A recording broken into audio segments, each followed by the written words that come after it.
In front of me is OUKITEL WP36, and today I would like to show you how you can add emergency numbers. Begin by launching Settings and scrolling down to access Safety and Emergency. Then tap on Emergency Contacts and tap on Add Contact over here. Finally, tap on the one that you wish to set up and then do exactly the same with all the other ones you need. If you want to change order of them, click Reorder at the top right corner.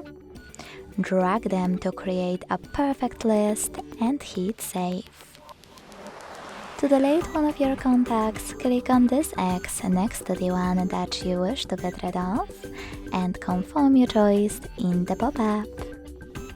Thanks so much for watching. If you enjoyed this video, leave a like, comment and subscribe. Bye!